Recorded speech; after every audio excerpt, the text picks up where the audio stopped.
જીવનમાં જ્યારે કોઈ પણ સંકટ, પ્રોબ્લેમ્સ આવે છે તો એમને એમ નથી આવતા, એ પહેલા આપણને ચેતવણી આપે છે અને પછી આવે છે.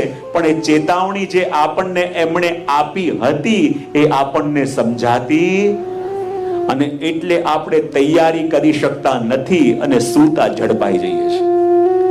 આ જીવનની અંદર કોઈ પણ સમસ્યા, કોઈ પણ ચિંતા સાવધાન કર્યા વિના આવતી નથી. તો એની ચેતવણી શું હોય છે? તો આપણા ભગવદીઓએ કહ્યું છે કે જ્યારે જ્યારે પણ વિપત્તિ આવવાની હોય જીવનમાં કષ્ટ આવવાનું હોય તો એનો સૌથી પહેલો સંકેત શું? સૌથી પહેલો સંકેત એ કે લૌકિક કાર્યો માટે થઈને આપણું નિત્ય નિયમ છૂટવા લાગે. ધ્યાનથી સમજો. લૌકિક કાર્યો માટે થઈને આપણો જે રોજનો ક્રમ હોય ને, ભલે એક માળા કરતા હો કે એક પાઠ કરતા હો કે આ કરતા હો, પણ હવે જે સમયે તમે પાઠ કરવા બેસો છો એ સમય કોઈ જરૂરી ફોન આવે છે, એ સમય કોઈ તમને બોલાવવા આવે છે અને તમે કહો છો આજે એક માળા ન થઈ, વાંધો નહીં, કાલે 2 કરી લઈશ. પણ કેટલી વાર વિચાર્યું અને કેટલી વાર કરી શક્યા? અને જ્યારે લૌકિક કાર્યો માટે થઈને આપણું નિત્ય નિયમ છૂટવા લાગે ત્યારે સાવધાન થઈ જવાનું કે આ પહેલી ચેતવણી આવી ગઈ છે. અને બીજી ચેતવણી શું?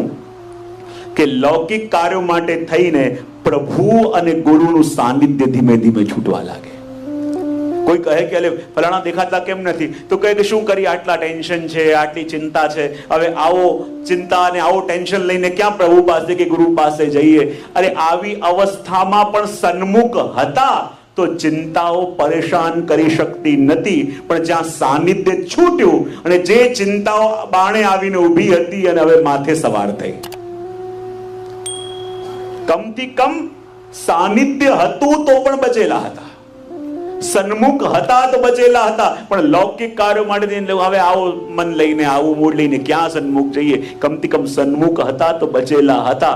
સાનિધ્ય છૂટ્યું અને જે ચિંતાઓ અંદર આવી હતી સવાર થઈ માથે. અને ત્રીજો ચેતવણી શું? અને એ અવસ્થા આવી જાય કે એને સાચી સલાહ આપવા વાળા એને એના દુશ્મન લાગે અને ભરમાવા વાળા સાચા સગા લાગે. ત્યારે માનવાનું કે હવે એક સાથે બધી વિપત્તિઓ માથે સવાર થઈ ગઈ અને બધી વિપત્તિઓ માથે સવાર થઈ ગઈ તો આવા સમયે શું કરવું? આવા સમયે શું કરવું? ચતુર્દાસજી કહે છે કે હવે કઈ થાય એમ નથી, માટે વારંવાર શ્રી યમને ગુણગાન કીજે. બોલે કેમ? કારણ કે આ મન છે ને, આ મન પણ પેલા માકડા જેવું છે. માકડું જાણો છો ને? કોને કહેવાય માકડું? હા, સ્પાઈડર, વાંદરાને. વાંદરું, બરાબર. હવે વાંદરાનો સ્વભાવ કેવો છે કે એક ડાળ પર એને બેસવાનું કહો તો એને ફાવે? એક ડાળથી, બીજીથી, ત્રીજીથી. તો આપણા મનનું પણ એવું છે કે નહીં?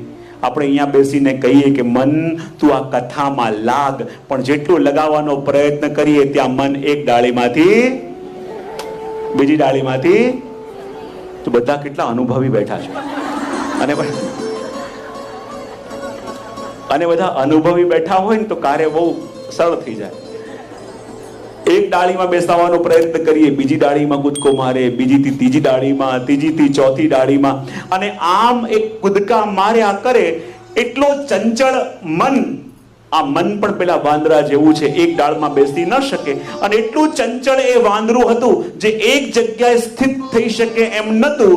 અને ઉપરથી યદી એને કોઈ મદિરા પીવડાવી દે તો એ વાંદરાની શું દશા થાય? એનો કંટ્રોલ રહે? આકે ના તો પાડો. અને એટલું પણ ઓછું હતું ત્યાં એને ભૂત વળગ્યું. અને એટલું પણ ઓછું હતું ત્યાં એને એક વીછીએ ડંખ માર્યો. હવે એનો કોઈ કંટ્રોલ રહે? શું અવસ્થા થાય એની? બરાબર એવી જ અવસ્થા આજે આપણા મનની છે.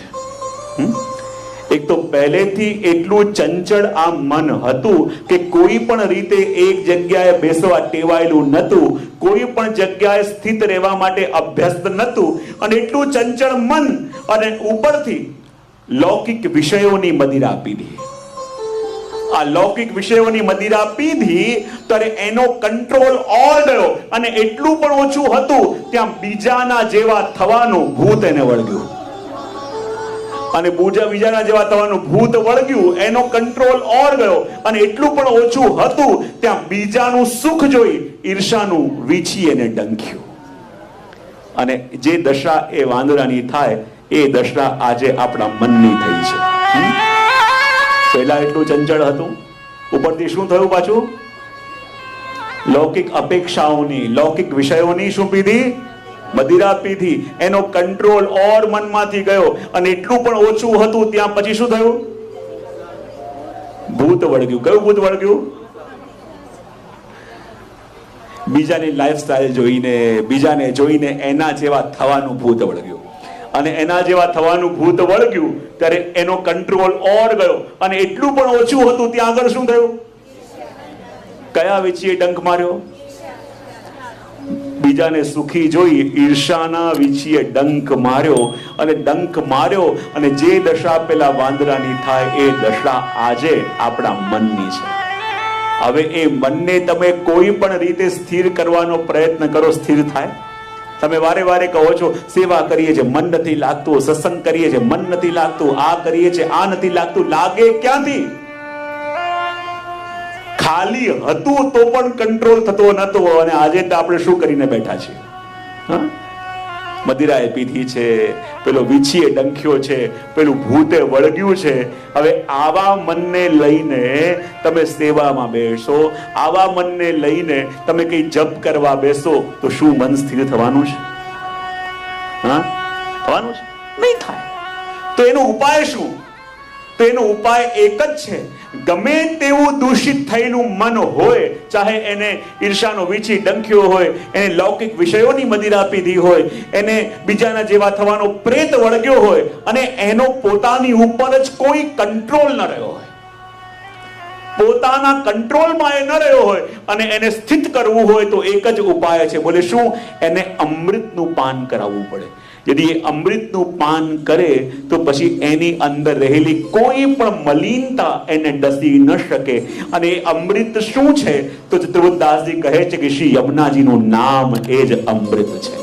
અને માટે કહે છે વારંવાર શ્રી યમુને ગુણગાન કીજે, यही रसनाते भजो नाम रस अमृत.